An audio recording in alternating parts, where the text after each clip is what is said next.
Welcome back to the show, everyone. I am your host, Arthur G., and this is the Last Call podcast. Today, I'm joined by two powerhouses from one of New York City's most unapologetically visually stunning bars that I've ever seen, because I've actually gone there once, and I almost lost my shit because everything there was fantastic. It is East Village's very own tropical hellscape, Paradise Lost. Today, we have Kitty, Beverage Director and Bar Manager, who is redefining what tropical means through intentionality, heritage, and bold cocktails. If you ever step into that building, you're never going to want to leave, but they have time limits. I'm pretty sure I can't just live there. And Alexandra Marelli, bartender at Paradise Lost and bar manager of the New York's finest club restaurant, HaSalon. She is an NYC veteran with a long history in the New York City craft scene, recognized in multiple cocktail competitions for her unique styles and take on the modern cocktail space. We're diving into how they set fire to traditional Tiki tropes and discuss the new era of New York City bar scene. Kitty, Alexandra, welcome to the show.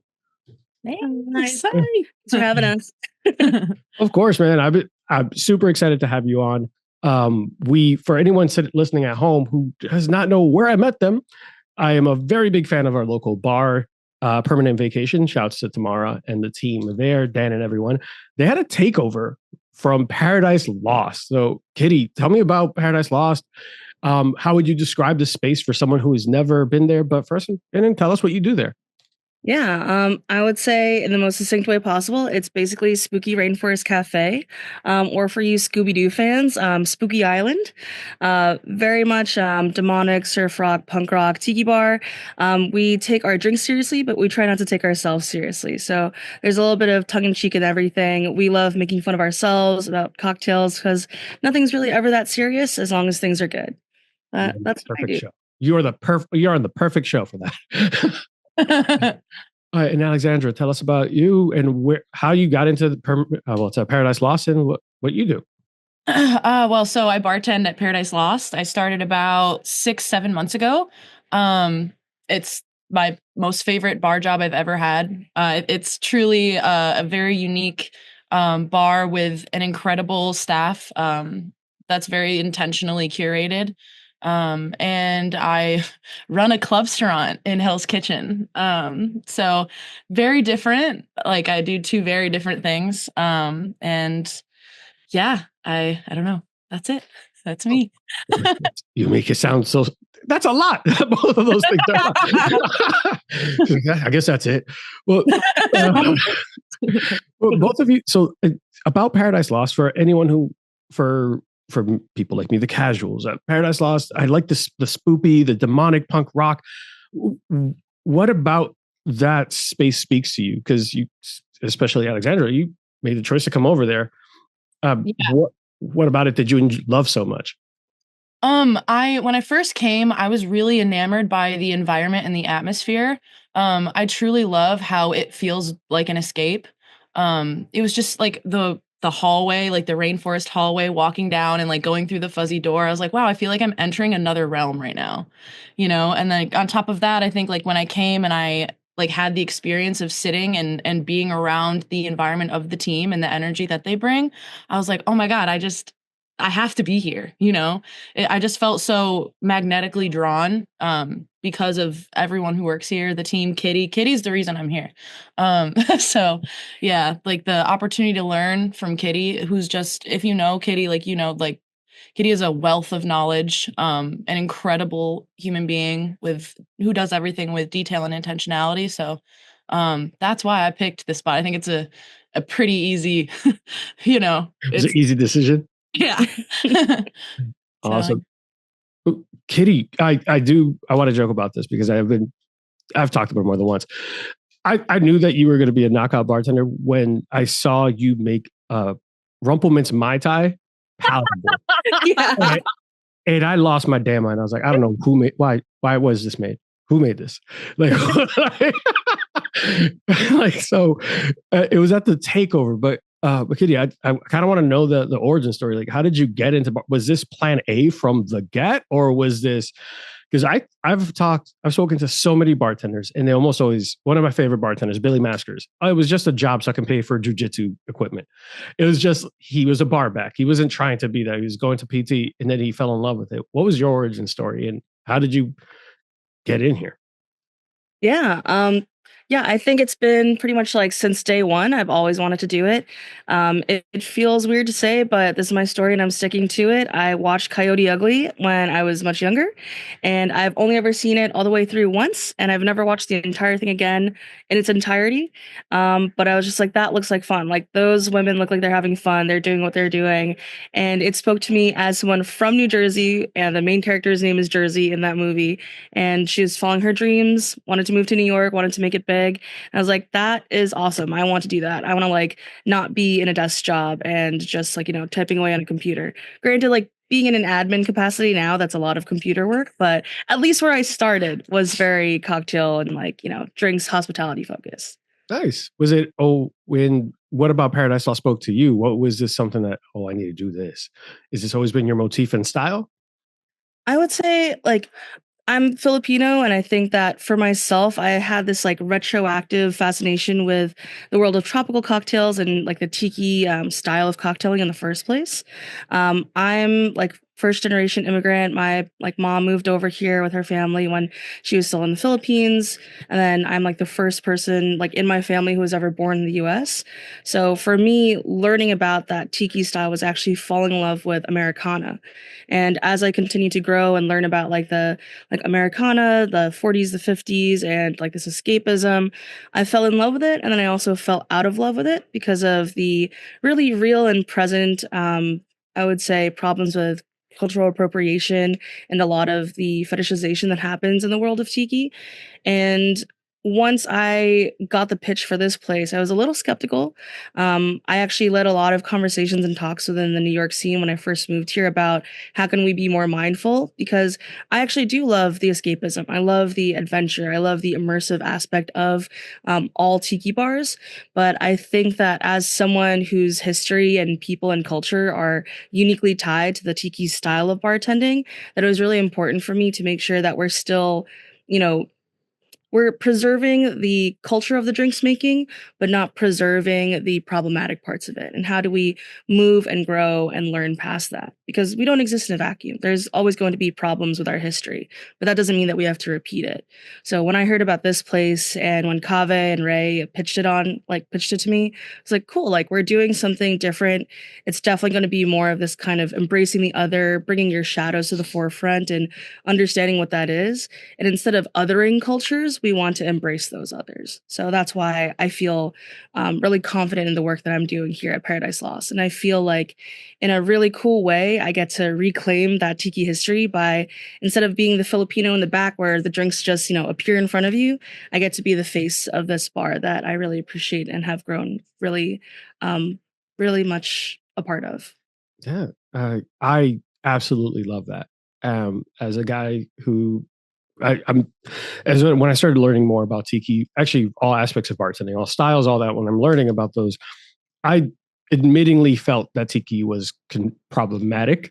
Like the stylization is like, oh well, no, it's a blend. I was like, I feel like you're taking the parts you like the most about certain things and trying to make it your own and call it something it's not. But I just got here, so I can't say anything. like, I mean, you could say stuff.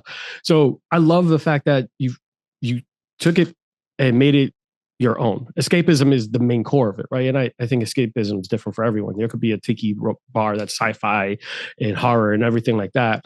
So I do enjoy that, your approach to it. And you actually beat me to one of my questions about the problematic nature of it. And you have spoken in depth about how it's concerning and how you want to make sure it's, you can't ignore the elephant in the room about why this is a problem. So thank you for doing that and creating that space, right? And just always being in the forefront, because if no one says anything, no one's going to change. But yeah, and I'm really grateful for the ownership. Like, all three of the owners are from the West Coast. Two are from like the LA Riverside area. So they grew up immersed in this stuff, right? Like they grew up like right down the block from Tonga Hut and Tiki Tea, and like being really immersed in this culture and falling in love with those flavors. Because, where else do you get to say that there is a uniquely, cocktails are uniquely an American invention. And then to see like the new school of what was that back in the day of being like the new iteration of that invention.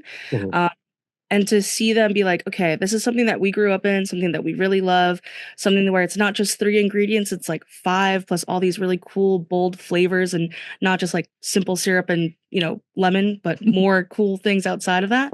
Yeah. But still be mindful of like, hey, like we grew up in the music scene, we grew up in the punk scene, we grew up in like all these artist spaces, and being an artist and being someone who is like rooted in true punk rock values is it's radical to be kind. It's radical to go against the status quo, which says, patriarchy, hegemony, racism, and to tear those things down and look at them from within. And I think that's the one thing that really, again, like grounds me here at Paradise Lost is that while we want everyone to have fun, do the fire shows and escape and, point at all the little knickknacks and stuff, we still want it to be a uniquely safe space for everyone to feel welcomed into. And not just the people who are like, I know what a Mai Tai is and I've been to 1,000 tiki bars. Like, that's cool. We do want those people in here, but we want to make sure that everyone feels seen and represented properly in this space. I love that. And Alexandra, now I know why you wanted to work for her, because there's a part of me that right now is like, are you guys hired? I could be a bartender. I could be the dude doing your social media in the back. Hey guys, I'm here at Paradise Lost guy today. So Alexandra, when you did stop in, you've been 6 months there. What was the first cocktail or moment that you're like, this is what I need to be a part of? Or was it the furry wall, the everything? What was that like the drink you're like, who is this person? Who made this? Honestly, the pina colada. When I first had that cocktail, I came back and back and back, and I was dreaming about it and thinking about it. I've never in my life had a pina colada that you could really taste like all the different layers of rum. It was creamy. It was strong. It was delicious. It was just so perfect. I was like, and it comes in this little coconut can. Yes, I saw that. Yeah. I was like, oh my God, I have to have this as often as I can, So yeah, that was definitely hands down the first cocktail where I was like, are you working there strictly for the drinks? Is that what's going on? The world may never know. For the record, I did actually buy one of your Book of the Dead's Tiki mugs from when I was there, because I bought a drink and I'm like, what is this? Is this from Evil Dead? Is it Necronomicon? It's like, give me this. Obviously, I paid for it. I don't steal. Stealing is bad, kids. Don't do that. Alexandra, how does Paradise Lost compare to the club restaurant? Like different vibes, energies? All right. It is night and day, quite literally. So for me, right, I guess I'll speak on the club restaurant, right? So it's a very different scene. It's this immersive, it's immersive also, right? But it's this giant space where we essentially do like 200 plus covers within like a 4-hour span. So it is mass, it's high volume. So you're just pumping out as many cocktails as possible within like a 2 seating like time frame. Mm-hmm. So service will start at like 7 and we'll have 2 rounds of seating. So it will just really just be 2 massive waves of just being flooded with cocktails. It's like, that meme where it's like, keep holding my hand. All right, go, keep holding my hand. Like literally that's what it's like every day that I'm there. And we're only open on the weekends. So it's just like a shot to your nervous system, like it's just a crazy, wild experience. Like people get on tables and they dance and they throw napkins around. People get showered with champagne. It's like a crazy, wild, like underground party that happens, right? So that's the club restaurant. I was not prepared for that. Sounds like kind of uglyish. What is going on? Okay. It's crazy. That's why I call it the club restaurant, because it's a restaurant, it's food focused. But then it turns into a club the moment that the food is like once all savory's in, like it's a party, it's just a crazy, wild, out of control, truly out of control party. And that's that, right? And then Paradise Lost is like the literal complete opposite. It's intentionality. It's craft cocktails. You cannot walk into the door until you ring the doorbell and you get sad and we have your phone number. And it's very much controlled and calm and. This is so weird. Like knowing the chaos that this place like outwardly displays, and I was very, gonna say we have a lot of rules, not gonna lie. No, everything here at PL is just so, again, like, and I keep saying the word intentional, but it is like everything is thought out, planned, controlled, like it's done for a reason, right? It's like chaos and then like craft cocktail bliss. Like that's, I don't know. Yeah, so there was a bartender who straight up like spit fire while I was there, but there was a whole process for me to walk in the building, and I was like, I'm happy here. It feels great. Yeah. So I gotta ask you, I want to go back a little bit to how you ended up working with Permanent Vacation. Is there like an underground secret network of tiki bars, or what? How did that like partnership end up? Because I know they went to you, and I was gonna fly out, but the dates changed. They straight up tomorrow and them asked if you want to come to take photos and stuff. Come. I was like, yeah, perfect. I'm gonna do it. And then the dates changed, so I wasn't able to go. But tell us about that process, what that looks like, and what is, even for those at home who don't know, what a bar takeover is. Kitty, if you want to. Yeah. I would say when it comes to planning stuff like that, within the realm of bartending, for those who aren't aware, pop-ups and takeovers have been like on the rise, just because it gives everyone a chance to kind of show off their stuff in a different market and, make it more accessible for spaces or people who might not be able to fly up or fly out to where we are. So we've had a lot of experience hosting people at Paradise Lost last year, and this was actually the first year that we got to return the favor and start to fly out and chat and talk and take over other people's bars. But basically, Permanent Vacation and us, we were in talks for like months, like probably the better half of a year, trying to plan and nail down what it means to like bring them over here and then to bring us over there. And a lot of it does kind of boil down to sponsorship. So brands, different, rum brands or spirits brands will kind of work with us. And usually they're the spirits that we work with on the day to day, like in our, rum blends, wherever we like make our cocktails. And then if they have enough of a budget to sponsor us, then they'll bring us down, and, kind of help out in that space. But it does, it is expensive, so that's why it doesn't necessarily happen very often. But we were really excited and really glad to be able to like nail down a budget, nail down like what it looks like to bring us down there, to bring them up here. And I'm glad that after probably like 8 months of talking back and forth, we figured out like, okay, we pushed this back long enough. Our schedule's finally clear. We're over the hump of October, which is our craziest month, being a spooky, like, tropical bar. Yeah.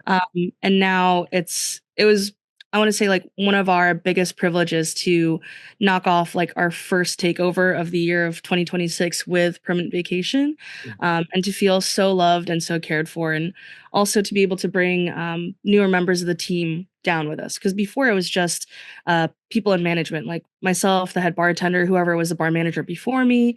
But we've recently opened it up to the rest of the team based on their seniority within the space.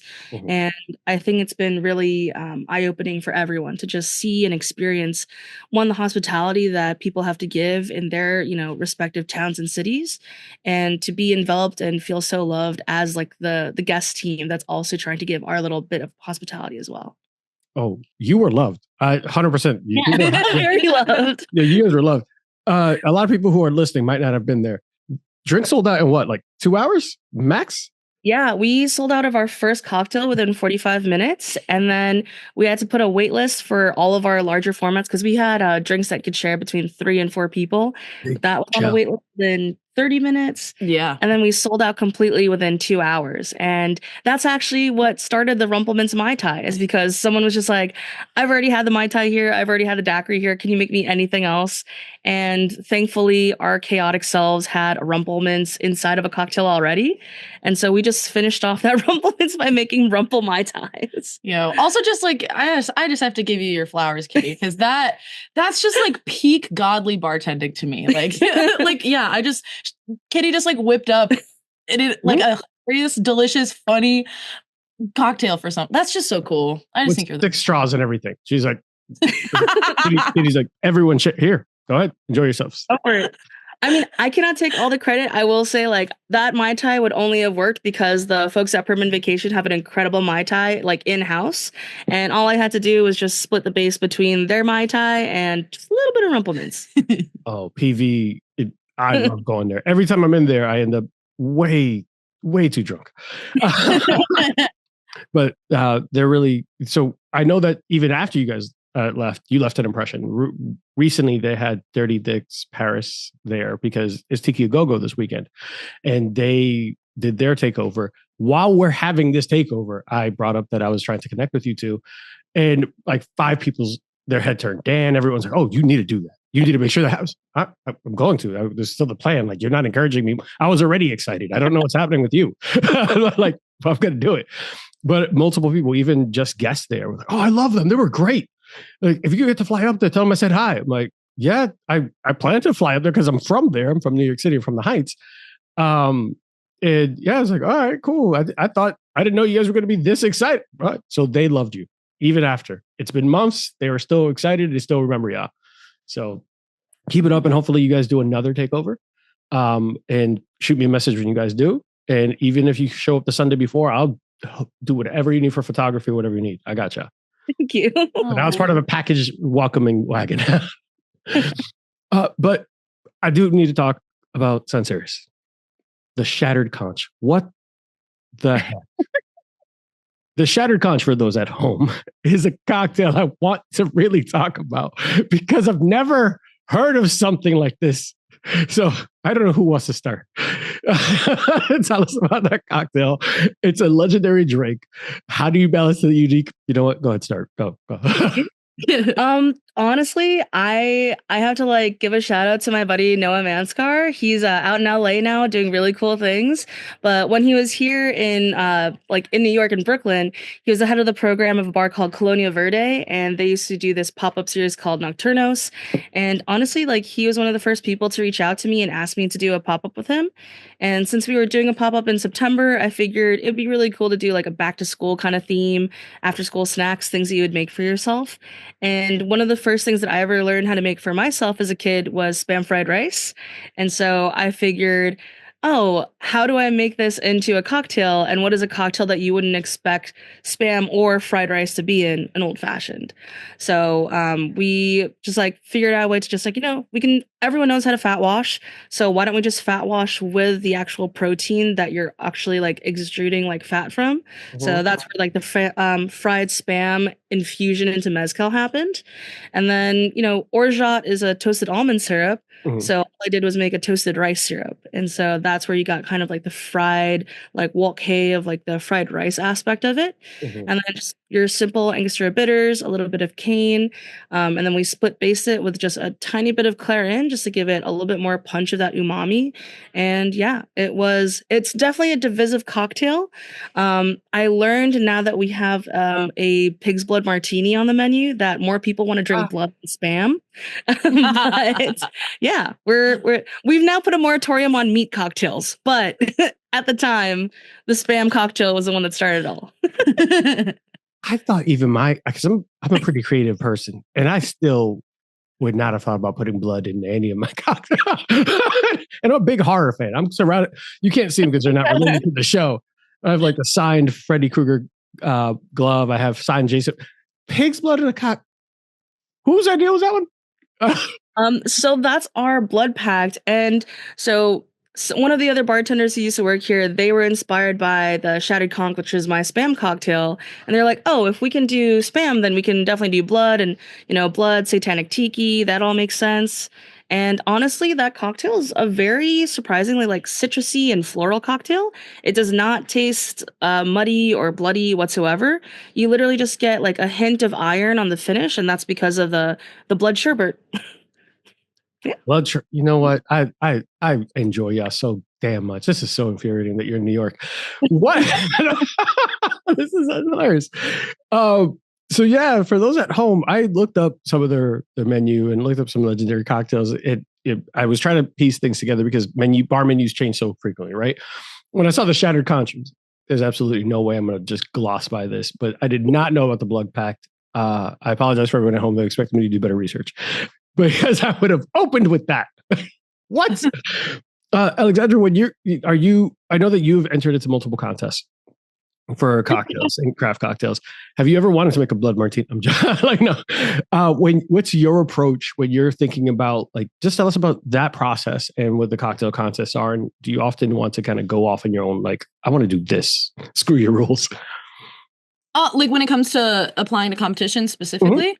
Well, and even in cocktail conception, right? Because now you're around all these very unique cocktails. How does that process go for you 6 months in? So I've actually never, so I get to be a part of the PL Craft, the flip soon. We all get together and they require us to all contribute cocktails, which I think is the coolest thing in the world. So I get to be a part of that process soon. So I'll let you know. Okay. But I guess when it comes to competitions, I really only apply to ones that speak to me or call out to me or that I feel drawn to. So like I've done daiquiri competitions. I love rum, obviously. So I've done some daiquiri competitions. But when I guess when I make cocktails, I personally like to be inspired by nostalgia. So for me, the way I feel drawn to make things is I want to recreate something I had as a kid or something that I love. And I want to recreate that moment and that experience in a cocktail. And then I hope that when other people have it, they are like, oh my God, this tastes like when I was a kid and I had this and that. And I don't know, that's kind of why I make what I make and why I build what I do the way I do. Tell us about the daiquiri that you submitted for the contest. I think the first competition I ever did was the 10-to-1 daiquiri competition. You had to make a riff on a daiquiri. So growing up, I lived with a Jamaican family for many years, and Lorna used to make pineapple upside down cake. And so, sorry, we're testing the activations now, so you're just hearing all these sound effects in the background. Oh, good. For us, though, true. I can edit stuff. It's fine. Guys, this is a real show they're really at a location, so you get all the ambiance. Truly. Yeah. But yeah, I made a pineapple upside down cake daiquiri. And I used a combo of like sherries, cinnamon, baking spices to make a syrup, and then I also did like a fire roasted pineapple syrup, and then I combined those two, and I balanced it out with citrus, and that was the daiquiri. Yeah. Actually sounds delicious. I'm gotta learn more.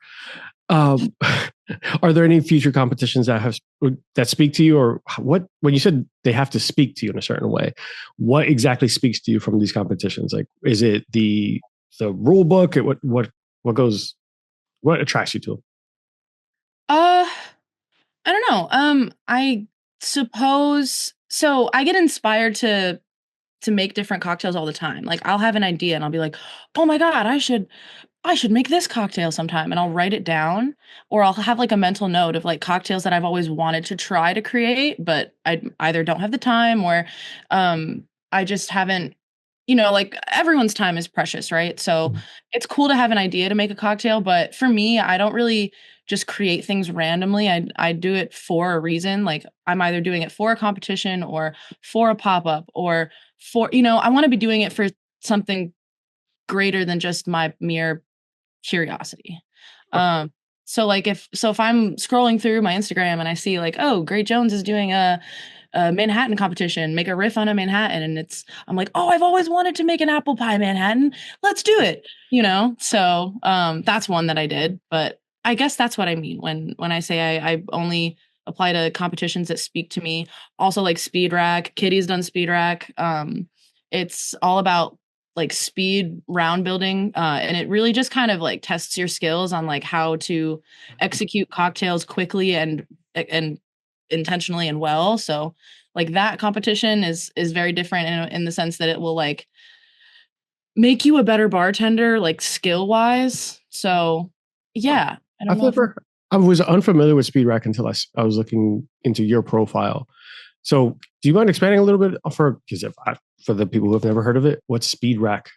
Yeah, so Speed Rack is a all femme bartending competition where all the proceeds are donated to breast cancer research. And it was created by two amazing, like, strong women in the industry. And it's all centered around speed round building. So round building is when you build multiple cocktails at one time. And it's all about execution, dilution, balance, temperature. And you have to learn how to build like 4 cocktails at once in a way that is as accurate, as fast, and as perfect as possible. So it's something that is definitely really challenging, you know, like speed bartending competitions is like really nerve-wracking. And I admire anybody who attempts to do it. I spilled rum making my Mai Tai by myself at the kitchen with no one watching. You're out there racing against people and racing against the clock. Yeah. And part of I always want to thank everyone in the service industry, because I don't think you guys get your flowers as much as you deserve it. Because people like to bitch about, hey, people don't like to thank people for good experiences. I think humanity just kind of sucks about it. A lot of people, they're quicker to complain than to say that they appreciate something. So the fact that both of you could execute at a fast level with great execution, or make up something with rumplements when the pressure's on and you have a bunch of people like, I want something to drink. Like, that is intense. Like, that's an intense skill set that people don't give you guys enough credit for. So from me, for all the assholes who aren't thanking you, thank you very much for everything that you do. And it's impressive.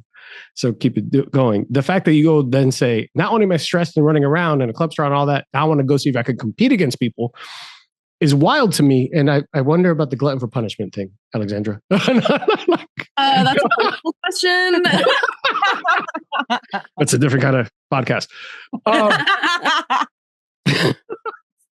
So, this is for the Patreon only.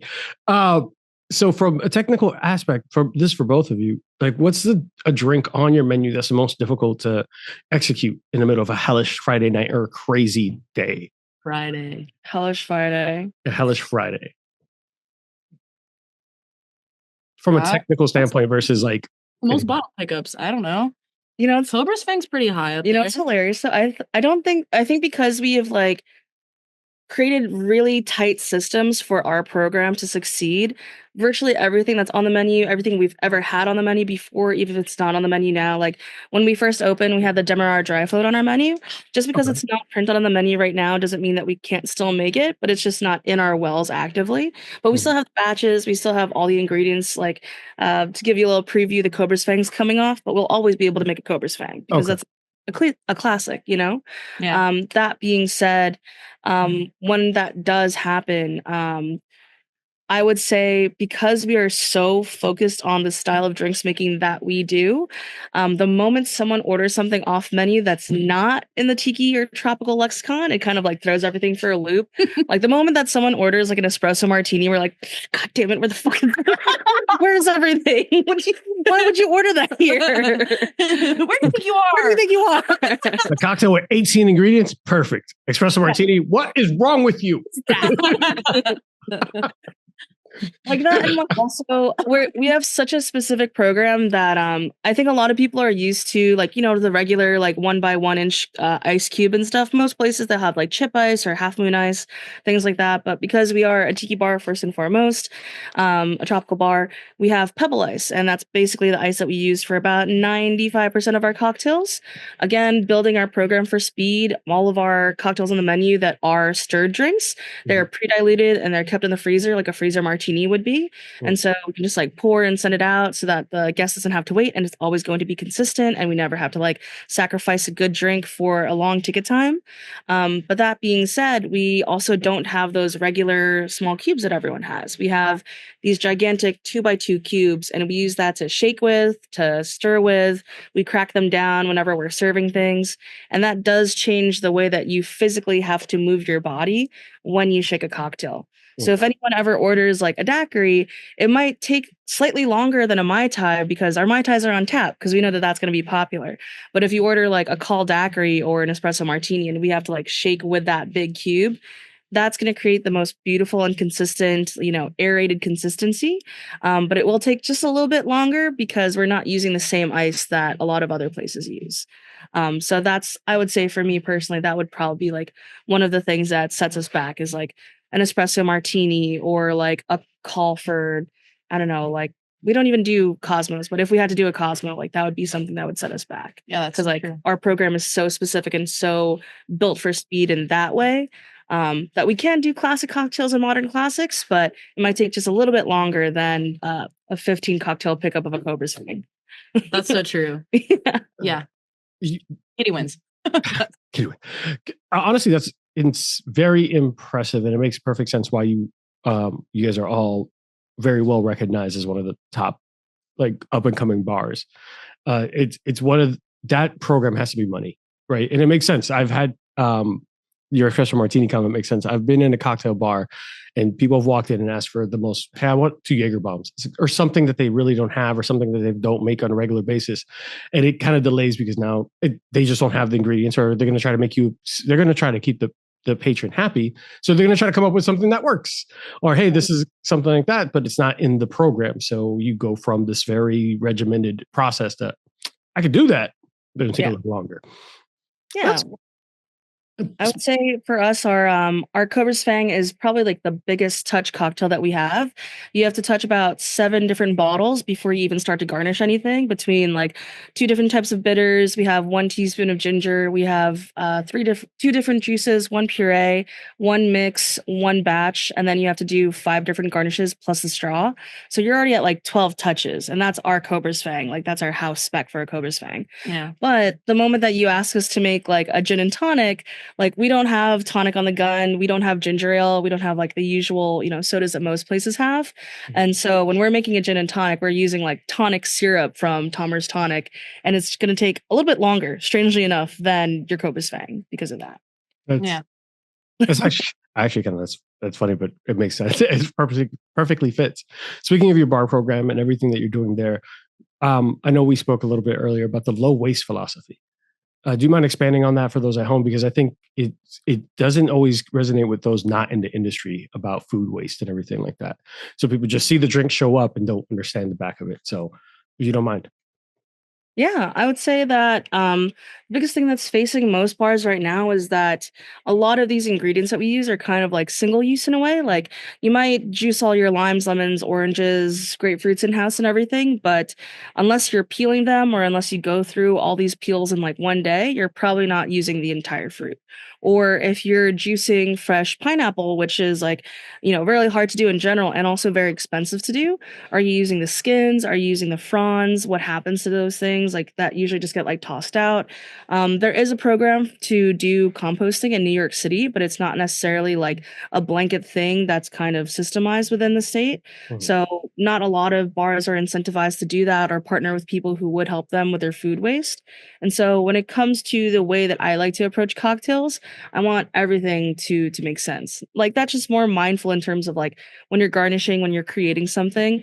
Think about like all of the labor, all of the hours, all of the people whose lives are affected by this thing, right? From the farmers who grow your fruit to the people who cut the cane to the people who bottle your rum to the distillers and everyone else. And at the end of the day, like there's other people's labor involved in terms of this person who's coming into your bar and spending $20 on a cocktail. If that's going to, be the cycle of this transaction that we do in the world that we live in, one, it has to mean something. It has to be intentional. It has to be good. It has to be worth their money and time and labor. But also, hopefully, it should be paying homage and respect to the raw material that we're using. Like we think of ourselves as like, human higher food chain thing. But we are all still part of this earth. And one day we will all return to the earth. And I think that if we're going to invest in the future, to be sustainable isn't just sustainable for us right now in terms of like how we can build in cleaner energy, but sustainable as a bar program, sustainable as an industry, sustainable as a species. If we keep on cutting cane the way that we do, if we keep on, only planting the clones of agave plants and not letting them seed, that's agave is going to die in like the next 10, 20 years. And that doesn't help anyone, So maybe it's just like a small drop in the bucket, but at the very least here, we can be mindful about what we're doing and producing. And it might not move a whole needle because it's the one person against the industry that it is. But that doesn't mean that we shouldn't try. And I 100% agree, but I also think that there are it takes one to start building momentum, right? So I know here in Orlando we have Renata. She's the bar manager at the Michelin star restaurant Kaya. She follows a very similar. Hey, it has to be in season, zero waste. We have to make sure everything is used. If it's part of the restaurant, we're working into a cocktail. Like they are very, very strategic, and their Filipino food and everything is very, very meticulous and very regimented. Like they don't mess around. And it's similar thought processes. We have to be mindful of this. This is going to have a long lasting impact. And for those who only focus on the business aspect, you're throwing out money. I think about, the future and the world and all the other stuff. But for those, capitalists that want to make sure that they just focused on the cost, it also makes no sense to not find other uses for these things. Utilizing them in probably oleosaccharides, like the peels, everything like that. Or, hey, we could use them in a cordial. We could do something like that. It just makes logical sense. It might take an extra step, but you're going to just make a massive difference in the long run. So even if you feel like it's just one, I think there's a lot of people behind this movement. And I appreciate that you guys are doing that. And I know that you earlier said that it was the strong backbone was established by Christopher Stanley on this. Mm-hmm. Yeah. You see, he started with that backbone. Now you've adopted it. It's going to keep going. It's not just one, but it's awesome to see it. When we talked about just that redeemed fruit cordial, do you mind talking to me about that? I was a little bit unfamiliar until I did this research. For sure. I would say I was really lucky when I first moved to the city. I started working at Sunday in Brooklyn, which is now part of the larger Sunday Hospitality Group. And before I got there, the bar manager was actually Claire Sprouse, who is from former Hunky Dory. Claire is really good friends with Ivy, who also started Speed Rack. And Claire's just like this really great, mindful, intentional person who really does care about more sustainable like cocktailing. Like she was the one who really pioneered a lot of these initial conversations back in like, this is crazy to say, in like the mid 2010s, 10 years ago. Got an AARP card in the mail. Hold on. Go on. Like these are all things that I think we I don't think it's anyone's fault that we weren't mindful back then, but now that we're aware of the fact that like there are better, more intentional, more efficient ways of using the whole fruit, this is something that we should build into our cocktail program. So basically, when Claire was the head of Sunday in Brooklyn, she came up with this redeemed fruit cordial, which basically takes all of the offshoots, all of the, whenever you cut fruit, if you cut off the butt ends of your fruit, usually that stuff gets tossed away. Whenever you're, like at the end of the day, we don't really save our cut fruit garnishes when it comes to like, lemon wheels, orange wheels, stuff like that. Usually that stuff like gets thrown out. But instead of throwing out all those day old garnishes that aren't pretty enough or aren't fresh enough to be used the next day, she came up with this basically 1-to-1 cordial of taking whatever spent fruit products you have and then just macerating that with sugar, mixing it all up the same way that you would do like an oleosaccharum, but this time with fruit and juice and those spent fruit peels and everything. Letting it sit, macerate, let those fruit juices and the fruit oils come out to perfume the actual cordial. And then just kind of turning it into an all-purpose syrup, pretty much, like if you're looking for that juicy fruit flavor, if you just want like a little bit of this like citrus note, it also doesn't have to be just citrus. You can also like throw in other things in there, but I would say for most bars, it's a lot of like citrus offcuts. Mm-hmm. You just, make that 1-to-1 portion by weight, mix it up, let it sit for a couple of days, strain it all out, and then you have a really beautiful citrusy, fruity, juicy syrup that you can use for mocktails, you can use for cocktails, and it's something that's like way more self-sufficient and sustainable because you're always going to have spent fruit, you're always going to have something left over, but instead of throwing those things out, you can kind of give it a second life with this redeemed fruit cordial, hence redeemed fruit cordial. When I saw that, I thought it was a brilliant idea. If it wasn't for the fact that I get yelled at all the time for how much room I'm taking up in the fridge, I would probably do more oleos and random things like that. I already have an extra fridge just for cocktail stuff. But it makes perfect sense. I wish more people did it because I think they would find a lot more creative uses for these products, right? You're going to have these these different cordials, these different oleos, these different syrups, all this that you could use for a cocktail that you never thought about putting a flavor profile together until this, hey, this is what I have. So definitely an interesting way of approaching sustainability, and it makes sense. I noticed something, at least in Orlando, Florida, it feels like there's this little world of bartenders. Like everyone's worked at the same bar, like 8 bars, and it's kind of everyone knows each other, and it seems like everyone kind of gravitates to bars. Alexandra, from your experience, did you feel that? I mean, both could answer this. You feel like there's kind of like a revolving door, like every bartender knows each other. They all kind of like exist and they're very familiar with each other. I know industry nights is a very sacred thing, but is that experience?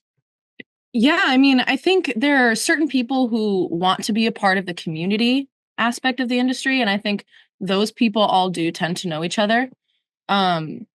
Something that really drew me to the industry in the first place was its deep sense of community, especially in New York. I think I found community where before I didn't have it. Okay. So I think it's like a really, really beautiful thing. I think those people who do want to find each other, and the support in New York is like really unparalleled. It's really, I've met so many amazing, passionate human beings who work in this industry. I feel like we're all just kind of misfits, you know? And it's just so wonderful and perfect. And there's so many lovely human beings. Competitions also, like you'll meet people doing that as well. And going to events like Tales of the Cocktail or BCB, right? Where like all these bartenders from like all over the world will come together, and you get to meet people, you get to try their cocktails, and you're like, oh my God, you're amazing. Where do you work? You know, and then you start developing relationships with people. Like I went on this trip with Barilito to Puerto Rico, and that's how I met Tamara from Permanent Vacations. And at the end of the trip, she was like, oh my God, we're coming to New York and we're going to bartend at your bar. And I was like, that's so crazy, you know? But yeah, I don't know if that answers your question. It does. It does. Yeah. It's like a small world of, you find like-minded people, you end up in this kind of nucleus of bartenders with the same passion.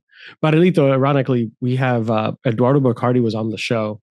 He actually sent me a bottle of, I think 5 or 4 star. So I have it in the back. Oh, nice. You spoiled. Hell yeah. Spoiled. I'm so tired, Alexandra. I'm always doing stuff. No, but he was actually on the show 2 episodes ago. Great dude. He actually said, hey, if you're in Puerto Rico, let me know. And towards the end, I always ask everyone a question about their deathbed cocktail. I asked him what his was. He specifically said he used 4-star for all his deathbed cocktails. I was like, I don't have that because it's only in Puerto Rico.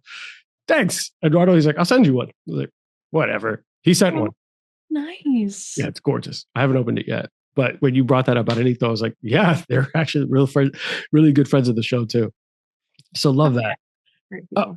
So I know that you kind of, I didn't get to ask, are you both originally from I know Kitty's Jersey. Alexandra, are you? I'm from upstate, which is a completely different universe. I'm from Watertown, which is an hour north of Syracuse. It's just this teeny tiny little town, cows and everything, you know. I worked there for a project one time. Okay, another time. Watertown. Yeah, I went to upstate New York to do a project for my previous job. Watertown? Yeah, I had to go there I'll tell you later. When it's not recorded. Okay. When it's not being recorded. Mind your business, everyone at home. So, yeah, because I said I was born and raised in New York City. I lived there until I was 26. So I lived on 182nd in Amsterdam and Manhattan, like city forever. So that's why I was familiar with how to get to all of the locations when I visited New York City bars. But so one of the things I want to talk about, especially with both of you, when the New York industry, I'm from New York, and I'm not repeating it for people like, oh, of course he's going to bring up New York. New York is a very different world, right? And everyone's a lot more accepting.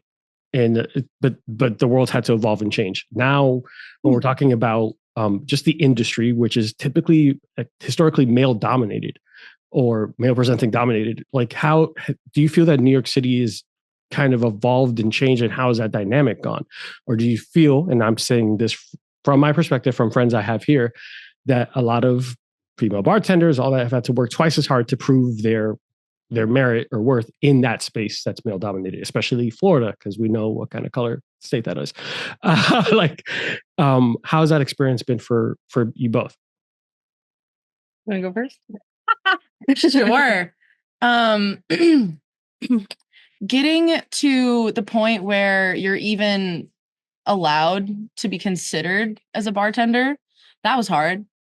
I had wanted to bartend for as long as I could remember. And it was just impossible for someone to take a chance on me.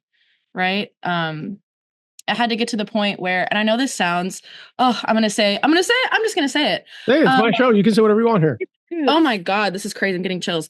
So I kind of had to like cater to this man's ego so that he would allow me so he would teach me how to bartend.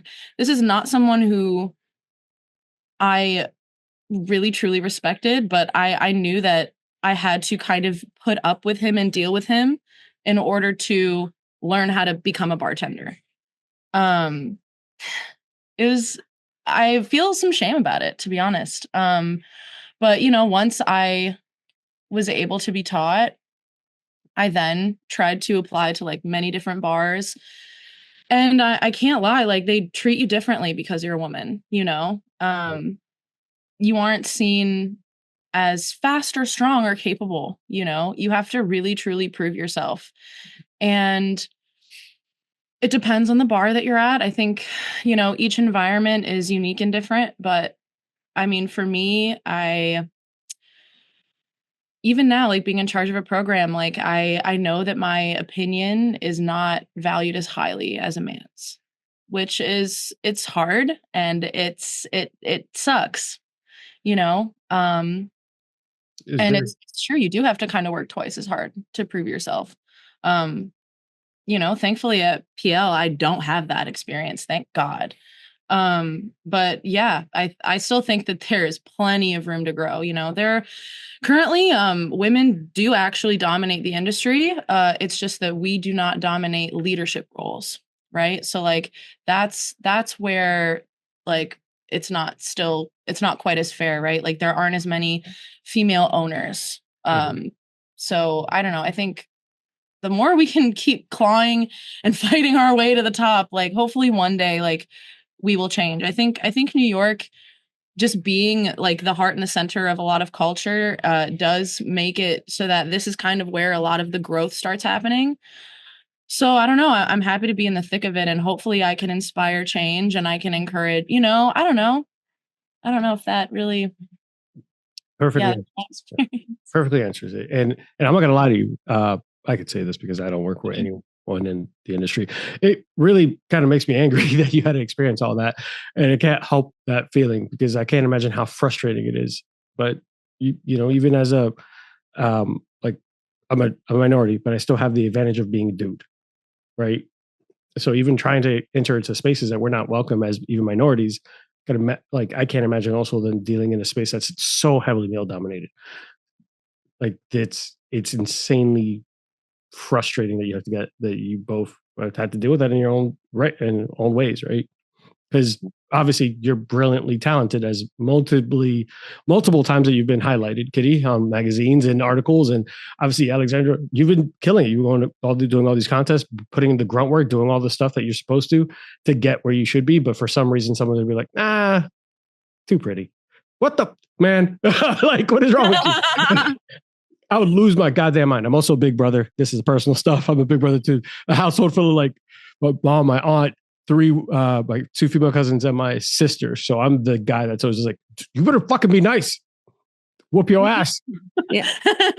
Twice their size. So half the time I could throw people for them. Enough of that, because that's violent. Kidding. I love a little violence. Violence is back in the day. Duels were warranted. Kidding. Bring back duels. I promise you, people are going to stop being as mean if it's like I pick him as my champion. Hi. I'm going to choke you. Can you tell me about, like, from your experience and perspective, especially now in a leadership role, and you are spotlighted a lot. How does that experience fit with you? Yeah, I think that I feel like I have a very unique experience. I feel like even from a very young age, I saw myself as someone like in the margins, as like, just to share a little bit about me, I'm Filipino American, first generation immigrant. I'm queer, I'm non-binary. I'm like for a very big part of my life, I had to deal with a lot of, and I still do deal with like a lot of internalized racism, just because of the pressure that it is on us to assimilate and to be like, even though Filipinos don't necessarily have to deal with the same pressures as a lot of East Asian folks do, there's still this idea of like the model minority myth of being good enough, of if you speak well enough and if you educate yourself well enough and if you hold yourself to a high esteem and if you're, very prim and proper, that you will one day be accepted into white hegemony, which is not true. Like that is just a vestige of this caste system that pits us against each other. And that's something that like really grounds my experience, not only as a person, but also as a professional in the industry, where I, very much like Alexandra, and I feel like anyone who has a lot of heart and vision and care and passion for this, I wanted to be this. Like I saw Coyote Ugly and I was like, girls in power doing cool shit and like not having to be in an ops job, that looks awesome. And I want to do that. And then the reality is that it doesn't matter how much passion you have. It doesn't matter how much love you have or how hard you work. Sometimes it really is just a question of access. And it's a question of whether or not someone is going to give you the chance because of no other reason than like they see something in you, they recognize your talent and they want to invest in you. Like I didn't realize this, but years and years later, after I had already moved to New York City, there was this whiskey bar that I was working at in New Jersey. And I was really excited. I was like, dude, this is like my favorite bar. Like, I love going here. I love learning about whiskey. That was like my first love of spirits. And then the bar manager that I had told me, like, yeah, I was really fighting for you to get back behind the bar. But the folks in charge just didn't think that you looked the right part. Just like, what does that mean? They're like, Kitty has tattoos. Kitty has like a certain style. You have a very similar style. This is like all very, like whiskey is like my thing. They're like, yeah, well, Kitty just doesn't have the right face for what we're trying to portray. And this is in New Jersey, like it's not that far away from New York. And then, further along the line, there was someone else who's just like, yeah, I'll teach you everything I know. Like the bar industry doesn't have to be a boys' club. But when it came down to it and times got tough, as the only femme presenting person on that bar team, it was my shifts that got cut, When things like that happen, that's something that I see as a systemic issue, right? Like that we, again, like as much as we are like the island of misfits toys, as much as we, have so many people of like different colors and creeds and neurodivergence within the industry that are drawn to this industry because of that, freedom and that kind of flow state that we can be in. We are not immune to the same power structures and systems that our society is ingrained in. Like at the end of the day, we might be, slinging drinks and dealing with alcohol and making all these incredible like memories and experiences. And hospitality is something that truly transcends the transaction. But if the people in ownership and higher management are still, white, straight hedge fund dudes who wanted to open up a bar so that they could do cocaine after the bars are closed, then that's, still the same system as whoever's like in those offices down in Water Street. We cannot divorce ourselves and think that we are like immune from this because we're still operating under the same umbrella and under the same guise. For me in management, what that looks like is being very mindful and intentional about understanding where my blind spots are, making sure that I'm creating a culture and building a team that one looks more like me, but also doesn't look like me. Like I want there to be more queerness. I want there to be more femmes. I want there to be more like people of color in our space. I want, again, like when we're creating spaces, when we're creating bars and opening things, it's not just about, making sure that everyone like feels safe. It's about actually doing the work to create it. Working at a space, one of the first bars that I worked at in New York when I first moved here, I felt really safe with the staff because all of us were people of color. We were all queer. There was a lot of femmes, and we were all working in Williamsburg and having a really fun time. But ownership and management were not paying us properly. Our tips were going nowhere or disappearing. And it's one thing to be used as the face of a bar, to be like, the identity that everyone feels safe around because they're like, oh, queer fun femmes. Oh my God, I'm getting my Aperol spritzes and having so much fun. But are we still being given the equity or the access to education that other people are being given? Or are we just being used as a symbol of progress without actually making progress? And I think that's the difference between what's going on right now versus the work that I hope that the industry goes towards. It's one thing to be like, yes, queen girl boss. It's another thing to be like, hey, identity politics can only get us so far until we have to get into the nuance of the intersections of our identities, the intersections of our oppression. Because unless we're protecting the most vulnerable of us within the industry and outside of the industry, none of us are protected, And this is something that I can say both as my own personal experience and as someone with a psychology and gender and women's studies minor. But this is something that is very present in all industries and across the world. We cannot divorce, again, the global South from the global North. We cannot divorce ourselves from, we don't exist in a vacuum. We exist with and around each other, and we have to protect each other and ourselves. And the only way we can do that is by doing the individual work. And that's been the hardest thing for me to both reckon with as someone who has had to deal with that. And as someone now in management who's constantly checking themselves to be like, am I hiring this person based on merit? Or do I, I've had people critique me before for being like, oh, Kitty is a feminist, but they don't hire any female bartenders. It also doesn't behoove me to hire women behind the bar if they're not qualified for this job. That's I think the nuance that people forget. Yeah, I need you to talk to her in front of my employees, but go on. I know that it was hard for me to come up in this industry. I know that it was really hard for Alexandra to come up in this industry, and it doesn't behoove us to, applaud each other over the basics when we really should be advancing forward. We can't just say you're doing a great job when you're not doing the job. You have to do the whole job. You have to, the merit still counts despite, or even in regards to the identity. Yeah. Those both have to be a thing. And the lack of merit, if this is not to get to the other topic, but the lack of merit would often be a negative impact if you were to move someone up, because if they failed, then the people who were saying that I hate the term that person was a DEI hire and look, they're terrible. It's like, that doesn't help our plight, right? We're trying to get to the point where those disenfranchised or groups of people that aren't as well represented aren't in the forefront. And we talked about leadership roles. I hate when Fortune 500 companies say, oh, we have a massive focus on DEI. Our 65% of our employees are minorities. Yeah, but who's in charge? You ain't slick. Two more clicks of research and I found that you're a liar.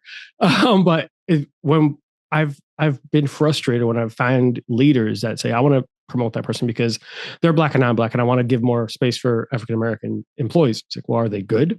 Well, he's had his shortcomings. Are they good? Because remember, you're promoting him, and there are a bunch of people sitting back there waiting for him to fail to be like, aha, told you.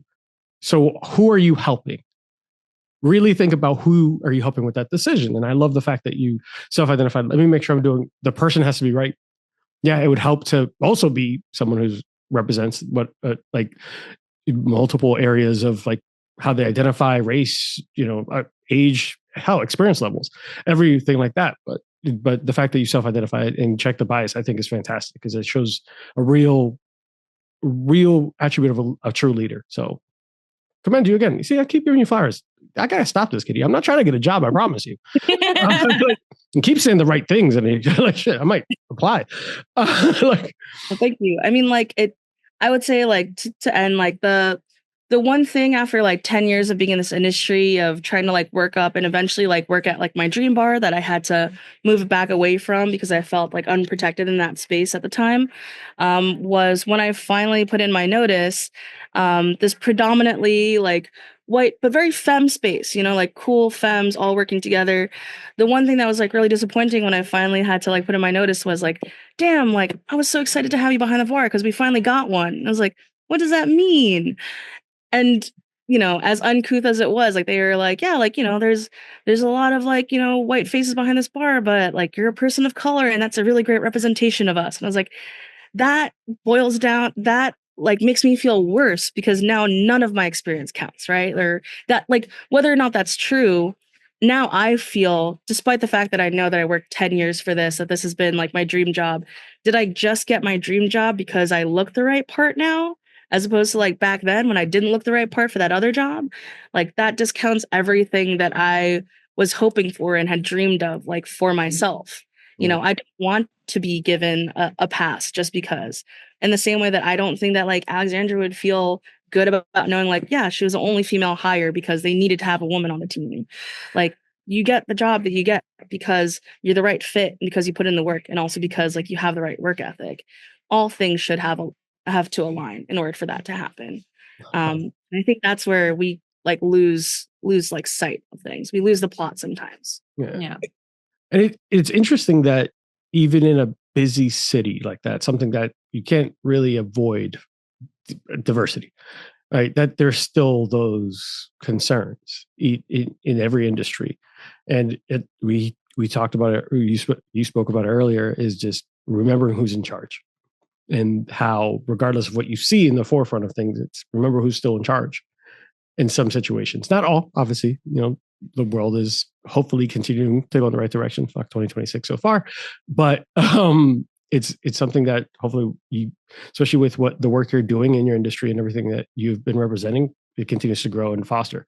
We have people out here that are doing it. I have certain people all around the world, and this month, the March being International Women's Month, it really shown how many people are in the spirits industry of not male. Like it has been a lot of fun to be able to highlight those. So I'm glad that we were able to have this discussion and see how it's slowly but surely evolving. And you won't, I don't know if you could say it, but fuck your old bar for saying we finally had one. I don't work for anywhere out there, so I can be mean. Like I can say whatever I want. I do want to talk real briefly about the bar back to bartender program. I know that we have limited time. Do you mind kind of giving us some insight on that and why the mentorship is so central to your leadership style? Yeah, I think that being a bartender, it's hard. Don't get me wrong. Like it's a lot of emotional labor. It's a lot of like labor outside. It comes with its pitfalls of our relationships with substances and addiction and everything else, like all of those things. But when it comes to like actually making drinks, like the making and learning drinks part is not the hardest part. It's the human aspect of it, right? And so I think that it's really important that everyone has access to that education. I know that once I moved from New Jersey to New York, like not a lot of things were really different. It was just the fact that New York has more access as a larger and a bigger global market than any town in New Jersey does. And so that's really what made the difference between whether or not I was able to learn and develop these systems and techniques versus anything else that I had learned previously.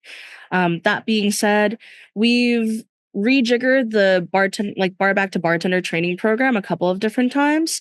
We tried to do one with all the different bartenders paired off with their bar backs, but I think the beauty and the strength and the weakness is the same thing, where everyone has such different experiences that you're going to learn different things from different bartenders, which is great when you're looking for someone who like is really in tune and knows how to teach. But just because you know how to do the job doesn't mean that you're capable of teaching someone else how to do the job. And that's something that we found a pitfall in, was that we had these really experienced bartenders that had no patience for teaching anyone. They're like, okay, I don't know if that's helping the barbacks who are eager to learn.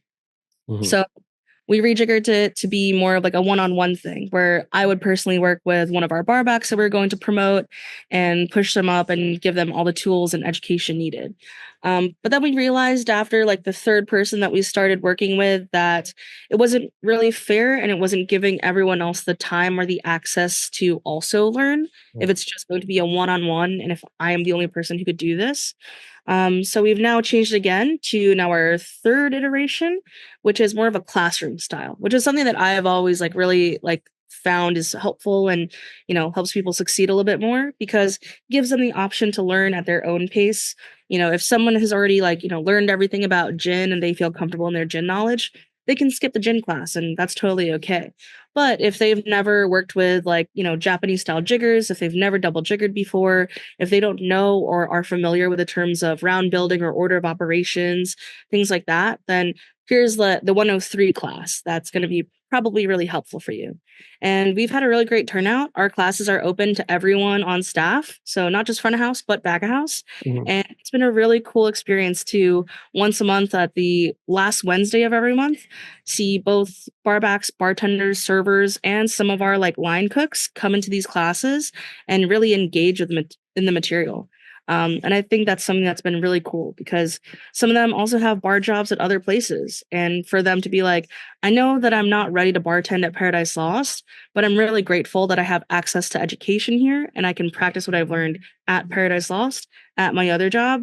That's really cool that we still get a chance to like help them build on skills or develop skills that they wouldn't have previously been able to. I really enjoy that. I'm going to ask you a question off air about that because I think it makes sense, especially investing in the people that are already passionate about it right in front of you, and not outsourcing your talent, building from within. And they know, and they know how you want to operate. They know how the location operates, and they're familiar with the mission, company's mission, and all that. So yeah, makes sense. Just I like it, and I like the fact that you were able to take a look at a program, not once, not twice, to make sure that it fit and did it just, yeah, that's really, man, I can answer you. Like, I know I want to kind of get through some rapid fires because you guys are really busy, and I would love to talk to you for like the next 4 hours, but apparently you guys are at a meeting at 6. I don't know. So real quick, so this is for both. One of the favorite questions for all bartenders is, when you are not working, where do you go to decompress and drink in New York City or anywhere? Where do you go to what? Where do you go to drink and decompress? Where do you grab a cocktail? 3, 2, 1. Romeo's. Where's Romeo's? I love Romeo's so much. Romeo's is close to us. You can walk there from here. It's on St. Mark's and First, like it's in between First and I think Why Romeo's? Yeah. Oh man, I feel when I walk through that door, I think mainly because of the staff. I can walk in and I feel like I can just kick my feet up and chill and relax. It's like all the staff, they're just the kindest people, and the drinks are delicious. They have this pistachio Mai Tai that's delicious. I know you like your Mai Tais, so I thought I would tell you that. And yeah, like all the drinks are just crafted with intention and crafted very well. But it's a relaxed environment, right? Where people can just come and chill and hang out and be themselves. So I love going there. That's always where I'm drawn to go. But what about you? Yeah, I would say it depends. Usually if I'm trying to like decompress, and I don't know, my life is cocktails. Like all I do is like think about cocktails and in that kind of a sense. So I would say I go to Attaboy and Angel Share, which are two really big powerhouses in New York City that help me both recenter and examine my relationship with hospitality and service. I feel like every time I go to those two spaces in particular, not only because they're like these really big legacy bars, Angel Share has been around for 30 years, which is awesome and insane to think about in this like very fast-paced, constantly evolving city, that there's still so much to learn and so much to glean from people who have experience, who are still checking themselves and making sure that they don't necessarily rest on their laurels. Like they're still evolving, they're still growing. And so that's something that I can sit down. I always know I'm going to have an amazing drink. I'm going to have really great service, really great hospitality, and I can kind of decompress in that way and just meditate on like the cocktail and be inspired by that. But I really, truly just want to like dissociate. I would say I love going to a dive bar. Like I love going to Blue and Gold. They've got a tiny little pool table in the back. $8 Lagavulins, which is crazy in New York City in the East. Yeah, you can get like $8 anything in New York City. For a 2-ounce pour, that's wild. $8 like, anything in New York City is crazy. What are we talking? I want to go there. Awesome. It's like this underground bar. Like the owner like lives in the apartment right above it. They have no intention of ever raising their prices. They're like, yeah, sure, whatever. Lagavulin, also the same price as Sambuca, also the same price as like Fireball. I have no idea what cost is, and none of this means anything to me. And I'm like, yes, I love that. Give me 10 picklebacks now, and I want it with Sazerac rye because it's going to be $5. $5 for Sazerac rye. That's it.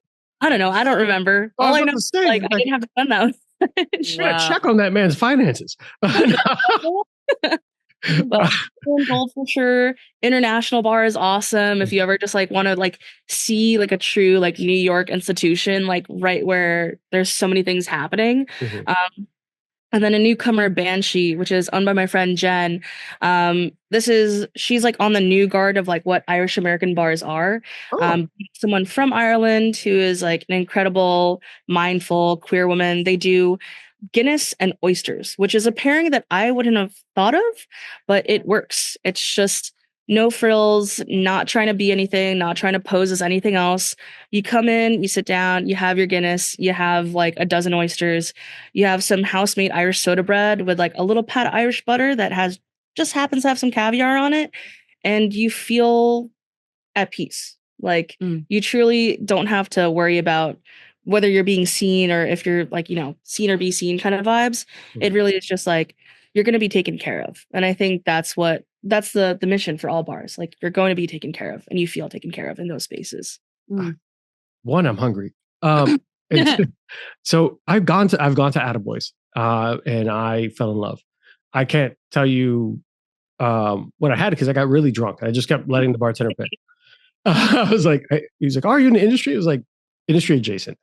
Just whatever you want to make. I'm just here to vibe because I've heard of this location, and it was great experience. Everyone there was fantastic. The staff there was amazing and very engaging, and they were checking in, talking, having great conversations. So yeah, I can see why you guys would like to go to those bars. And now I'm going to add some to my list because I always visit. And you might be stuck showing me around. Listen, next question. I'm done. Let's go. I will buy the Lagavulin. All right. What cocktail concept for Paradise Lost? Like you could be based on a horror trope or just some spooky trope, spoopy, as I saw online, Alexandra. Like what concept would you like to experiment with? To create a cocktail based off of?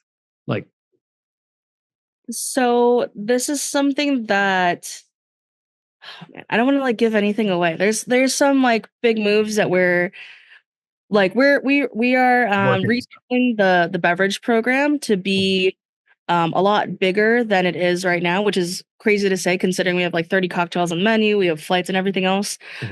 But what I can say is that the space itself, like as immersive and as chaotic and as like, intense and overstimulating as it is, this space was always meant to evolve with the menu. So I'm really excited to build that into the programming more intentionally, working closely with Kaveh, who's one of the owners, primary owner. He's always had this vision of making sure that the space was never stagnant. And now into year 3, we're finally revisiting that idea. And I'm really excited to see how the space and the drinks work in tandem. Also, dealing with live feedback from the guests. Depending on how you guys interact with our space, the space will change. It might not be immediate, but if you keep your eye on certain things, you will notice things change because of you, which is pretty cool.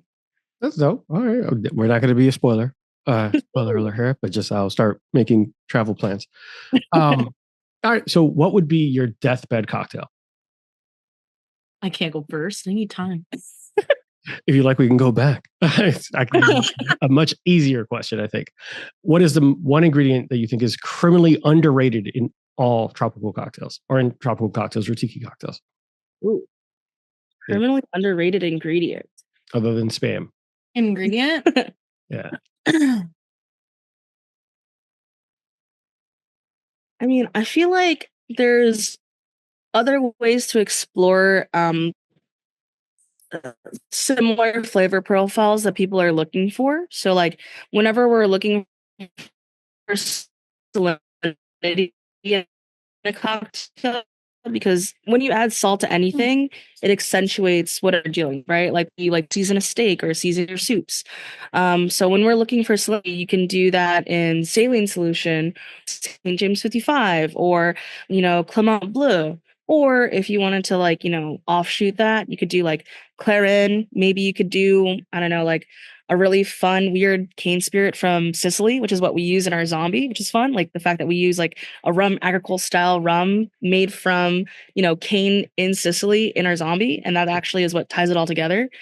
Same thing with like notes of nuttiness. Like almond isn't the only nut out there. Like there's definitely other like, nutty aspects that you can explore. So toasted rice orgeat or sesame or pistachio for the pistachio Mai Tai at Romeo's is like pretty cool. I think for me personally, I've been obsessed with this combination of miso and maple.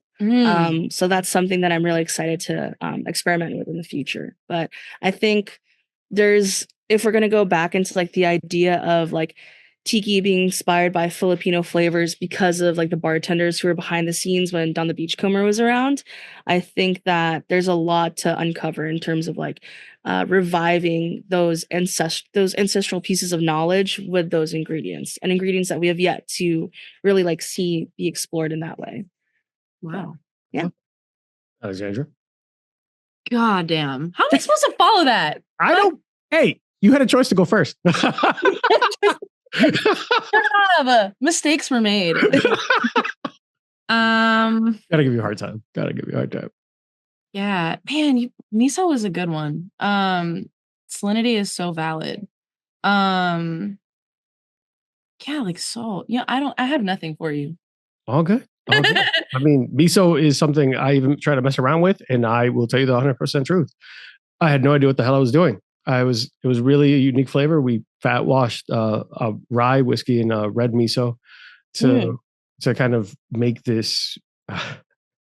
I get bored and I will experiment and make video game based cocktails or movie based cocktails or whatever. And it was a Ninja Gaiden inspired cocktail, which felt weird to do with miso. I was like, that feels racist. So I'm gonna stop. And I stopped doing it because I was like, that doesn't feel right. That feels inaccurate.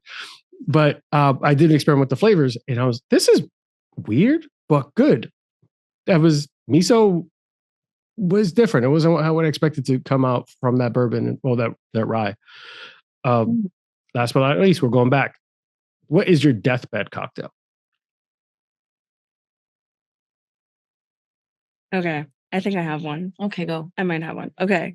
My deathbed cocktail, if I had to have one. Be clear, no rules. You could pick whatever you want, whatever drink. It could even be a specific drink from a specific bar. Whatever you want. Okay. I think I might honestly go with, can I do like a top 3? Sure. Yes. Okay. I want you to know this is a first. I'd never give people a top 3. So you're the first. Yes, if you ask kindly with pureness in your heart. And because you're going to be my tour guide in New York. So I got to get it good. I have to get it good with both of you. I would say like, if it's top 3 is probably going to be an Adonis, just because I love like the simplicity and the easiness of it. It's my go-to classic cocktail whenever I just like want to taste something that like brings me joy. If I'm going to a very specific sense memory of something that like I cannot live without, it's probably going to be the Missionary's Downfall at Latitude 29 specifically. One, you don't really see that cocktail around in too many places because it does use like, freshly blended mint and pineapple and everything else. And when you get the balance wrong, you can really taste that like gritty bitterness of like the broken chlorophyll in the mint. But when it's right, it's the most beautiful thing to cut through that like really heavy New Orleans like slog of like like humidity. And I think that's something that is in itself a little taste of paradise, because it's everything that you need to just like make your life worth living again after you've walked maybe one block in the humidity of that town. And then I think last would be, if I could rewind time and mess with the space-time continuum, last cocktail to feel at home and to make peace with returning back to the earth would be a last word at Clyde's in New Brunswick, New Jersey in 2012, when everyone that I loved on that team was like an all-star team. Everyone that I worked with was an incredible person. I never worked at that bar, but I worked around the area, and it was a really powerful time. Like, when you like see, like, I'm not really good at sports analogies, but like whenever Michael Jordan was on the Bulls, like, historic time. Yeah, historic times, historic teams. Like that's what that team was back then. And it was really cool to like walk into that cocktail bar that didn't just serve cocktails. They also served like beer and wine and everything else. But the moment that you like came in, they knew that, at least for me, I would always order a last word first. And they already had it shaken and served in front of me by the time I put my bag down. And that was like, that type of hospitality will always stay with me. And I think that's what I can finally like make peace on this earth with, if I can get that again. Top 3. Kitty. All right. I love that. I like the last word. I like the riffs. I love all that. So, and Adonis, I haven't had in a while. Now I want one. That one was on my brain too. All right. Oh yeah. You? Alexandra? Yeah, so I'm so glad that I went second because I had time. Like, thank you for bringing up like the nostalgic thing, because now I know exactly what it would be. So, the bar that originally inspired me to want to be a bartender, it doesn't exist anymore. It was called ROKC. They moved. Yeah, I know. I think I've heard that name. Where was that? Yeah, well, they moved to Hawaii. Oh, right. okay. So now they are operating in Hawaii. So they're not like gone, but they're very far. They also have like a sister spot called NR that does basically like a very similar thing. But Joji made me this cocktail once, and it wasn't on the menu for some time, but it was called the honey and chamomile. And it was essentially like a riff on a bee's knees as a milk punch. And I have never in my life taken a sip of a cocktail and just immediately felt like I was drinking liquid happiness. Like it reminded me of like summertime running through a field, you know, like in a dress, like with my hair. Like I was like this, I literally said to him, I was like, whenever I get married, this is the cocktail I want everyone to have. Like I have it. It's just the most delicious thing ever. And I wish I could give you some. But yeah, that cocktail just evoked such a visceral emotion and feeling within me. I was like, yeah, no, there's nothing else. And that would absolutely be what I wanted to die with. Okay. All right, so no top 3. That sounds like more than enough for the top 3, that one. All right. Well, I love the cocktails, and so I'm going to see which ones I could try to make at home, just to see what I can mess around with. But thank you both for being on the show. Where can people find you? Any upcoming events that you're excited about? Are you going to be at Tales of the Cocktail in New Orleans? Kitty, if you want to start, and Alexandra, you can close us out. Yeah. You can find me here at Paradise Lost, which is where I live. Here, social media handles, anything like that. I am also on Instagram as @viddy_kitty, VIDDY_KITTY. I work here in the East Village at Paradise Lost.